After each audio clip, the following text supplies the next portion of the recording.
Hi students, my self professor Vikas Shukla. आज मैं आपको केमिकल बॉन्डिंग का लेक्चर नंबर 5 पढ़ाने जा रहा हूं और इस लेक्चर में मैं आपको फॉर्मल चार्ज के बारे में बताऊंगा, जिसको मैंने शॉर्ट में FC बोला हुआ है। ये फॉर्मल चार्ज क्या होता है, इस बात को ज़रा समझिए। ये फॉर्मल चार्ज फॉर्मेलिटी वर्ड से बना हुआ है और फॉर्मेलिटी का मतलब होता है दिखावापन, औपचारिकता। जैसे दिखावापन, औपचारिकता क्या हुआ, आपके घर में कोई फ्रेंड आता है, कोई गेस्ट आता है, तो आप बोलते हैं कि चाय कॉफ़ी ठंडा गरम क्या लोगे, तो वो क्या बोलता है, नो थैंक्स, नो फॉर्मेलिटी, कोई दिखाने की ज़रूरत नहीं है। फिर इसी तरीके से जैसे मान लीजिए सपोज कीजिए कि आपके यहाँ कोई बड़े बुजुर्ग आते हैं, आप उनका पैर छूते हैं, है ना, बार बार पैर छूते हैं, तो क्या बोलते हैं कि खुश रहो बेटा, कोई फॉर्मेलिटी की ज़रूरत नहीं है, अपना ही घर है, इस तरीके से बोलते हैं ना। तो फॉर्मेलिटी का मतलब होता है दिखावापन होता है, औपचारिकता होता है। अब ये आइए केमिस्ट्री में वापस आते हैं। फॉर्मल चार्ज केमिस्ट्री में क्या हुआ कि फॉर्मल चार्ज केमिस्ट्री में उसको कहते हैं जिसमें आप देखोगे कि कोई भी कोवेलेंट मॉलिक्यूल है, उसमें जो एटम्स प्रेजेंट हैं उस पर कोई पॉजिटिव या नेगेटिव चार्ज हो सकता है, पर वो दिखाई नहीं पड़ता है, वो छिपे रहता है, हिडन रहता है। तो उस चार्ज को जब हम लोग एक्सप्रेस करते हैं तो उसी को कहते हैं फॉर्मल चार्ज। फिर से देखिए, किसी कोवेलेंट मॉलिक्यूल में जो एलिमेंट्स प्रेजेंट होते हैं उस एलिमेंट पर कोई पॉजिटिव या नेगेटिव चार्ज हिडन, छिपा रहता है, जो हमको दिखाई नहीं पड़ता है, उसको हम लोग एक्सप्रेस करते हैं कि इस पर पार्शियली पॉजिटिव चार्ज है, इस पर पार्शियली नेगेटिव चार्ज है। उसी चार्ज को जब हम लोग एक्सप्रेस करते हैं तो इसी को कहेंगे फॉर्मल चार्ज कहते हैं। ठीक है ना, ये इसका डिफिनेशन हुआ कि in a covalent molecule the atoms may have, ये मैं नहीं बोल रहा हूँ कि होगा ही, may have either positive or negative charge, to express these charges is called formal charge। ठीक है, अब आइए फॉर्मल चार्ज का मैं आपको फॉर्मूला बताने जा रहा हूँ। फॉर्मल चार्ज का फॉर्मूला क्या होता है, formal charge equal to valence electron minus, यहाँ पे आप देखोगे ये लोन पेयर इलेक्ट्रॉन, ये lone pair electron minus half into ये बॉन्ड पेयर इलेक्ट्रॉन्स, ये इसका फॉर्मूला होता है, ये फॉर्मूला है। यहां पर V क्या है, it is electron present in valence shell of free atom. देखिएगा, total number of valence shell electron, valence shell electron का मतलब outermost shell electron present on free atom, ये हो गया। फिर अगर हम लोग आगे देखें तो यहां पे जब लोन पेयर इलेक्ट्रॉन्स की मैं बात कर रहा हूं, तो ये लोन पेयर इलेक्ट्रॉन्स क्या हैं, किसी भी मॉलिक्यूल में एटम पर जो भी इलेक्ट्रॉन्स फ्री प्रेजेंट होते हैं, जो बॉन्ड फॉर्मेशन में पार्टिसिपेट नहीं करते हैं, उन्हीं को कहा जाता है लोन पेयर इलेक्ट्रॉन्स कहते हैं। तो ये देखिए बेटा, total number of free electrons जो बॉन्ड फॉर्मेशन में पार्टिसिपेट नहीं करते हैं।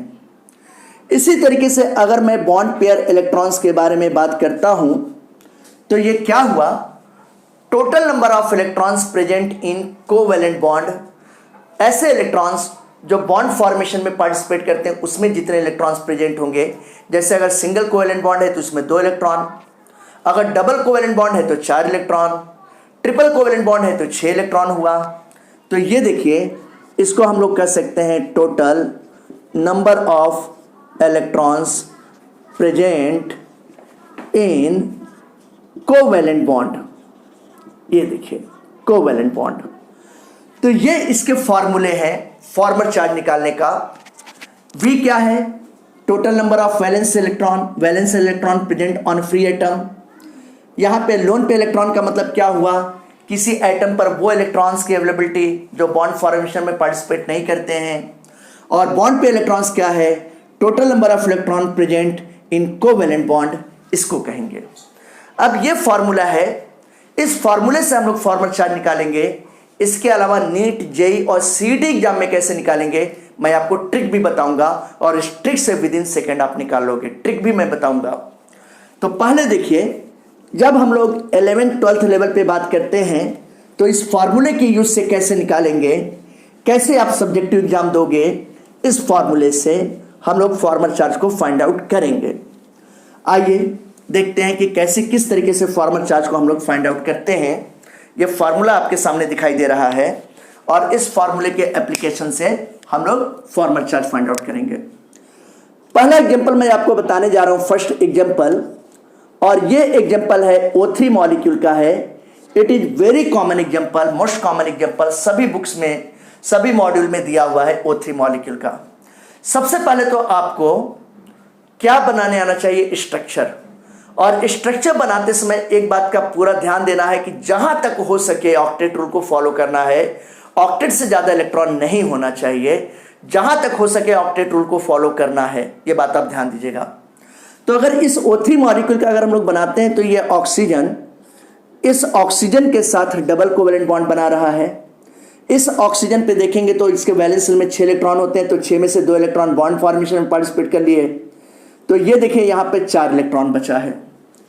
यहाँ पर 2 इलेक्ट्रॉन बॉन्ड फॉर्मेशन में पार्टिसिपेट किए, तो इस पे भी कितने इलेक्ट्रॉन बचे हैं, 4 इलेक्ट्रॉन बचे हुए हैं। ये देखिए 4 इलेक्ट्रॉन बचे हुए हैं। अब एक ऑक्सीजन एटम ये आपको दिखाई दे रहा है, इसके आउटर मोशन में भी कितने इलेक्ट्रॉन्स हैं, 2, 2 4, 2 6 इलेक्ट्रॉन है।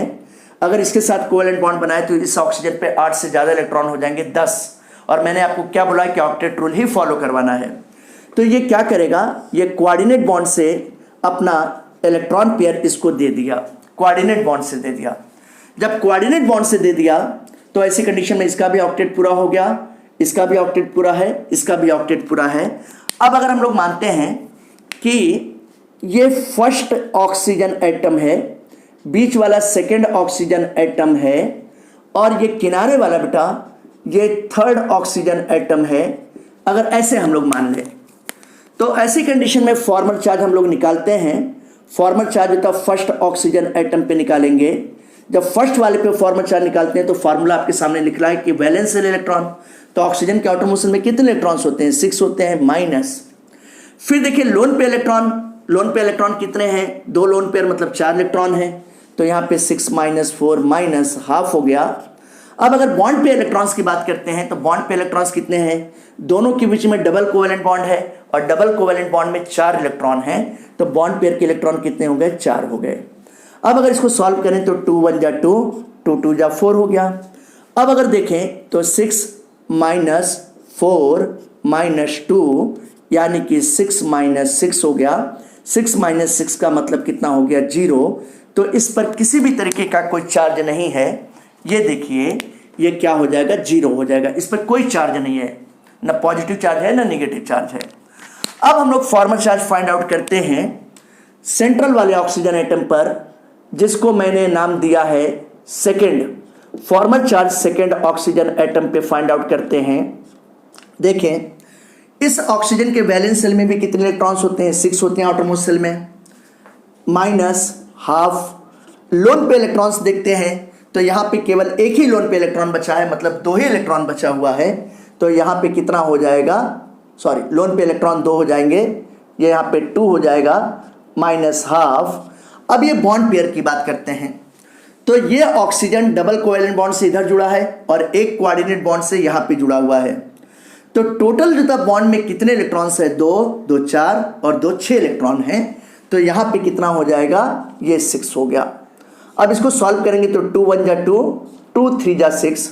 अगर ये हम देखें तो 6 - 2 - 3 हो गया, यानी कि 6 - 5 हो गया। यानी कि कहने का मतलब है कि अगर 6 में से 5 जाएगा तो कितना बचेगा, +1 बचेगा। तो इस पर आपको दिखाई दे रहा है कि कितना चार्ज है सेंट्रल वाले ऑक्सीजन एटम पे, +1 का चार्ज है, ठीक है ना। अब इसी तरीके से मैं थर्ड ऑक्सीजन एटम पे निकालता हूं। अगर मैं फॉर्मल चार्ज थर्ड वाले ऑक्सीजन एटम पे फाइंड आउट करना चाहूं तो किस तरीके से हम लोग फाइंड आउट करेंगे, इसी फॉर्मूले से। ऑक्सीजन के वैलेंस शेल में कितने इलेक्ट्रॉन्स होते हैं, 6 माइनस। यहां पे लोन पे इलेक्ट्रॉन्स की बात करें तो ये देखिए इस ऑक्सीजन पे 2 2 4 2 6, 3 लोन पेयर मतलब 6 इलेक्ट्रॉन है, तो 6 माइनस 6 माइनस हाफ हो गया। अब बॉन्ड पेयर की बात करते हैं तो इसके बीच में एक कोऑर्डिनेट बॉन्ड है। इस कोऑर्डिनेट बॉन्ड में 2 इलेक्ट्रॉन छिपे हुए हैं। तो यहाँ पे आप देखो, यहाँ पे 2 मैंने किया, अब 2 1 जा 2 और 2 1 जा 2, यानी कि अगर आप देखोगे बेटा तो ये 6 माइनस 6 माइनस 1 यानी कि 6 माइनस 7 हो गया। 6 माइनस 7 का मतलब कितना हो गया, -1 हो गया। तो यहाँ पर थर्ड वाले पे आपने देखा कि ये -1 हो गया। इस तरीके से आपने फॉर्मूले के यूज को करके फॉर्मल चार्ज फाइंड आउट किया कि सेंट्रल ऑक्सीजन एटम पे +1 है और जो कोऑर्डिनेट बॉन्ड से जुड़ा है उस पर -1 है और जो कोवेलेंट बॉन्ड से जुड़ा है उस पर 0 है। ये बात आपको समझ में आ गई होंगी बढ़िया से। अब मैं आपको इसका ट्रिक बताने जा रहा हूं। आपको कॉम्पिटिटिव एग्जामिनेशन में इतने लंबे मेथड से बिल्कुल नहीं करना है, विद इन सेकेंड आ जाएगा। बस आपको किसी भी मॉलिक्यूल का स्ट्रक्चर बनाने आना चाहिए, ये बात आप ध्यान रखिएगा। अब देखिए कैसे इसको हम करते हैं। मैं आपको ट्रिक बताने जा रहा हूं इसका कि किस तरीके से विद इन सेकेंड हमारा आंसर निकल जाएगा। ये सब झाम ताम करने की कोई ज़रूरत नहीं है, नीट जेईई सीट एग्जाम में करने की कोई ज़रूरत नहीं है। तो मैं आपको ट्रिक बताने जा रहा हूं कि कैसे फॉर्मल चार्ज हम लोग फाइंड आउट करते हैं।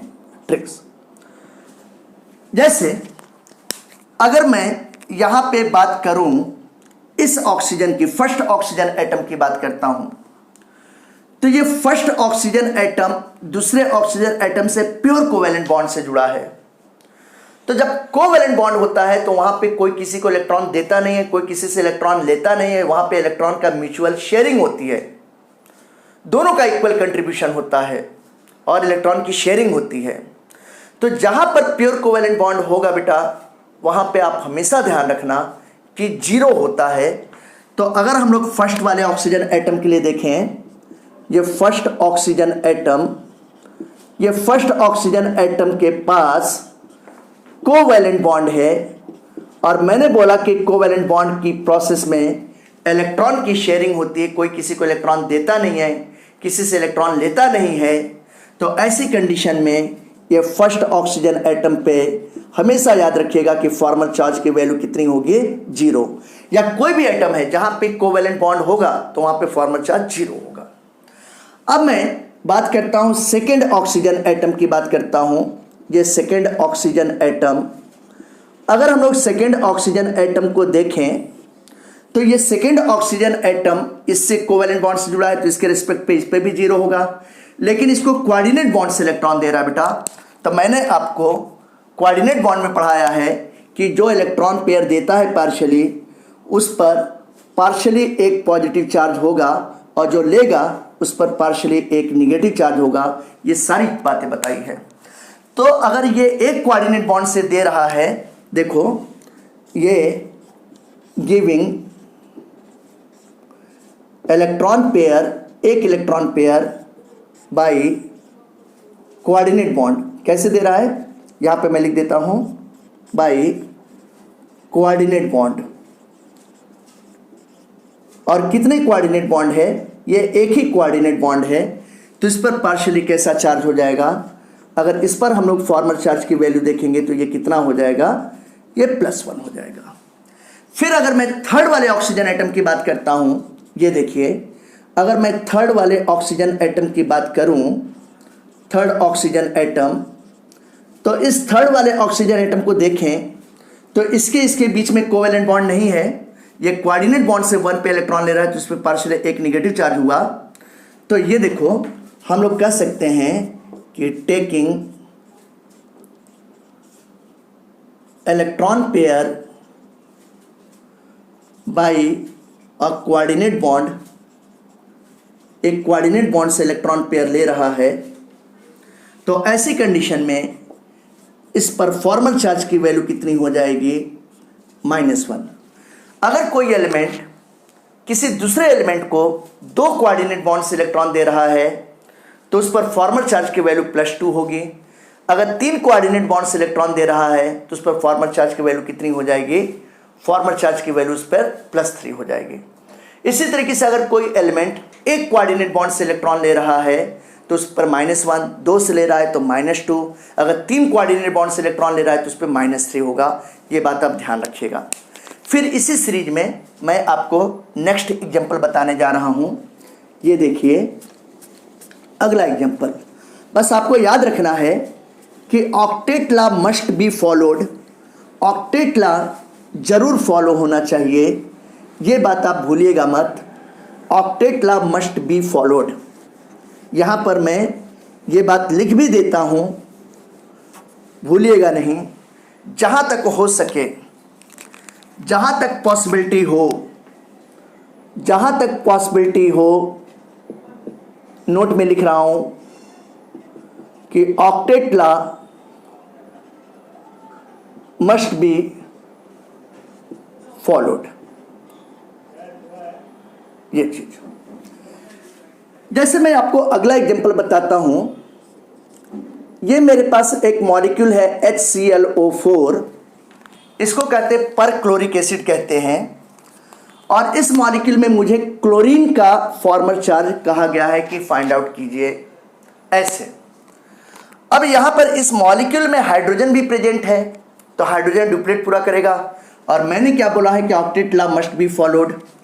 तो ऐसे कंडीशन में ये मॉलिक्यूल आयोनाइज हो जाएगा, तो इसको आयोनाइज कर दीजिए, ये H प्लस हो जाएगा और ये ClO4 माइनस हो जाएगा पर क्लोरेट आयन।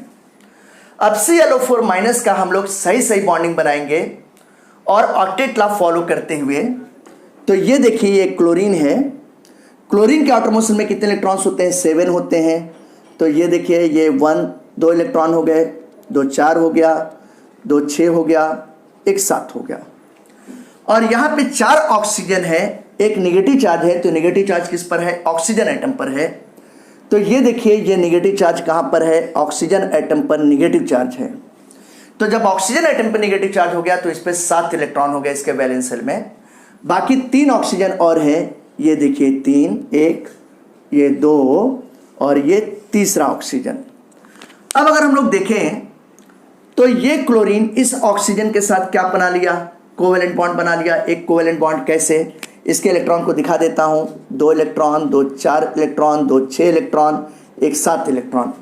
यहां पर देखिए इसके 2 इलेक्ट्रॉन, 2 4 इलेक्ट्रॉन, 2 6 इलेक्ट्रॉन, इसके भी 2 इलेक्ट्रॉन, 2 4 इलेक्ट्रॉन, 2 6 इलेक्ट्रॉन, और इस ऑक्सीजन के भी 2 इलेक्ट्रॉन, 2 4 इलेक्ट्रॉन, 2 6 इलेक्ट्रॉन हो गए।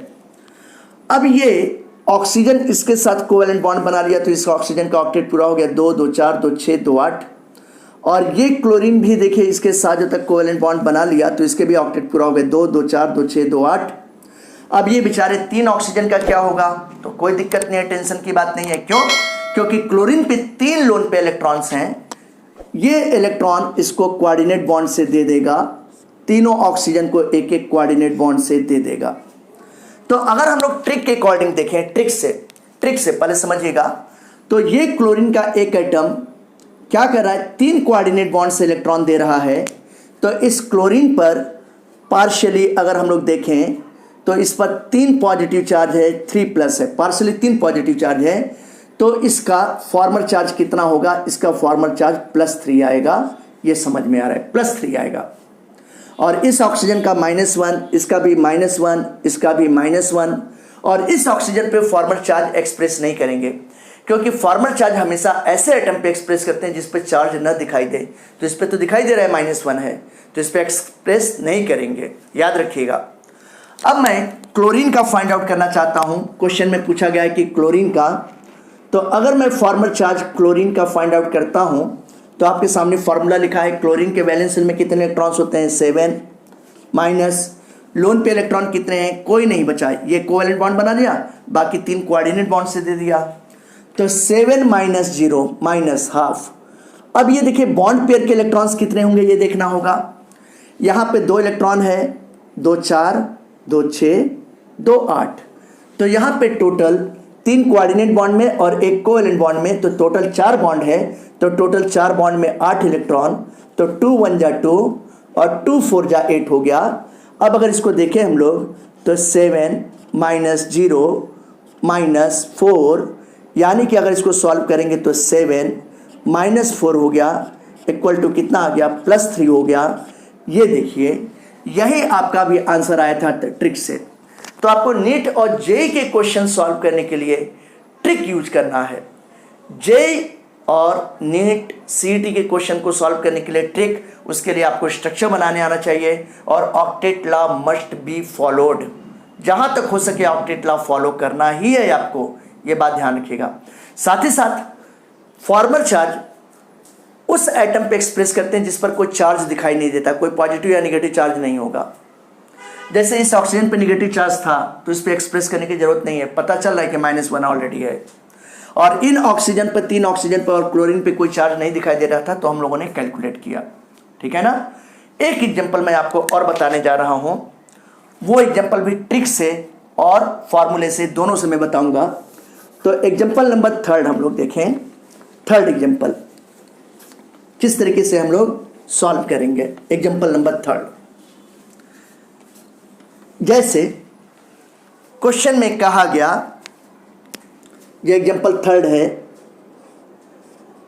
कि कार्बोनेट आयन में ये जो कार्बन का एटम दिखाई दे रहा है, इस पर क्या फॉर्मल चार्ज होगा, ये बताइए। आओ करते हैं हम लोग। ये कार्बन है, कार्बन के साथ 3 ऑक्सीजन है, 3 ऑक्सीजन में से 2 ऑक्सीजन पे एक एक नेगेटिव चार्ज है। क्यों? क्योंकि ऑक्सीजन की इलेक्ट्रोनेगेटिविटी कार्बन से अधिक है। तो ये ऑक्सीजन, इस पर एक नेगेटिव चार्ज, ये ऑक्सीजन, इस पर एक नेगेटिव चार्ज, और एक ऑक्सीजन और है, वो न्यूट्रल है, उस पर कोई नेगेटिव चार्ज नहीं है, न्यूट्रल है। कार्बन के आउटर मोशन में कितने इलेक्ट्रॉन्स होते हैं? 4 इलेक्ट्रॉन्स होते हैं। तो देखिए यहाँ पर मैंने 2 इलेक्ट्रॉन, ये 3, 4 इलेक्ट्रॉन। और ऑक्सीजन के आउटर मोशन में कितने इलेक्ट्रॉन्स होते हैं? 6 होते हैं। तो नेगेटिव चार्ज की वजह से 7 हो जाएंगे। तो ये देखिए 2, 2 4, 2 6, 1 7। यहाँ पे 1, 2 1 3, 2 5, 2 7। और न्यूट्रल वाले ऑक्सीजन पे कितना होगा? केवल 6 इलेक्ट्रॉन होगा। ये देखिए 2, 2 4, 2 6 हो गया। अब अगर यहाँ पे बॉन्डिंग की बात करते हैं, तो ये ऑक्सीजन नेगेटिव चार्ज वाला यहाँ पे ऐसे शेयर किया, तो इसका ऑक्टेट पूरा हो गया 2, 2 4, 2 6, 2 8। सेम पैटर्न यहाँ पर भी ऑक्सीजन का ऑक्टेट पूरा हो गया 2, 2 4, 2 6, 2 8। और ये कार्बन भी यहाँ पे इस तरीके से शेयर करेगा तो इसका ऑक्टेट पूरा हो जाएगा 2, 2 4, 2 6। ये आप देख रहे हो इस तरीके से जुदा हो रहा है। लेकिन अभी यहाँ पे केवल 6 ही इलेक्ट्रॉन हो रहे हैं। अब जब 6 ही इलेक्ट्रॉन हो रहे हैं तो ये क्या करेगा कि ये कार्बन इस ऊपर वाले ऑक्सीजन के 2 इलेक्ट्रॉन के साथ कोवेलेंट बॉन्ड बना लेगा। तो जब 2 इलेक्ट्रॉन के साथ कोवेलेंट बॉन्ड बना रहा है, तो देखिए ये बॉन्डिंग को हम लोग कैसे चेंज कर रहे हैं, जरा समझिएगा। ये इस तरीके से, तो यहाँ पर 2, 2 4, 2 6, 2 8, कार्बन का भी ऑक्टेट पूरा हो गया। अब ये जो ऑक्सीजन है, ये ऑक्सीजन अगर आप देखो तो ये ऐसे शेयर करेगा 2, 2 4, 2 6, 2 8, ऑक्सीजन का भी हो गया। अब अगर हम यहाँ पे फॉर्मल चार्ज की बात करते हैं, तो कहीं पे आपको कोऑर्डिनेट बॉन्ड नहीं दिखाई दे रहा है बेटा, कहीं नहीं दिखाई दे रहा है। तो ऐसी कंडीशन में इस कार्बन पे भी 0 होगा और इस कार्बन पर भी 0 होगा, यानी कि फॉर्मल चार्ज 0 होगा, कोई चार्ज होगा ही नहीं। और -1 यहाँ पे है, इस पे तो ऑलरेडी दिख रहा है, वहाँ पे फॉर्मल चार्ज एक्सप्रेस नहीं करते हैं। ये ट्रिक से आ गया, देखा, स्ट्रक्चर से ट्रिक से आ गया। अब अगर हम लोग इस फार्मूले से करते हैं और मैं फॉर्मल चार्ज निकालना चाहता हूँ बेटा, किस पर निकालना चाहता हूँ? कार्बन के एटम पर निकालना चाहता हूँ, मॉलिक्यूल में। तो कार्बन के वैलेंस शेल में कितने इलेक्ट्रॉन्स होते हैं? 4 इलेक्ट्रॉन। माइनस लोन पे इलेक्ट्रॉन कहीं नहीं दिखाई दे रहा है, देखिए सारे के सारे इलेक्ट्रॉन इंगेज हो गए हैं, कोवैलेंट बॉन्ड फॉर्मेशन में पार्टिसिपेट कर चुके हैं। तो 4 - 0 हो गया, -½ हो गया। अब बॉन्ड पेयर में कितने इलेक्ट्रॉन्स है? देखिए 2 इलेक्ट्रॉन, 2 4, 2 6, 2 8, 8 इलेक्ट्रॉन है। 4 बॉन्ड है और हर एक बॉन्ड में 2 इलेक्ट्रॉन होंगे, तो ये 8 हो गया। तो 2 4 जा 8।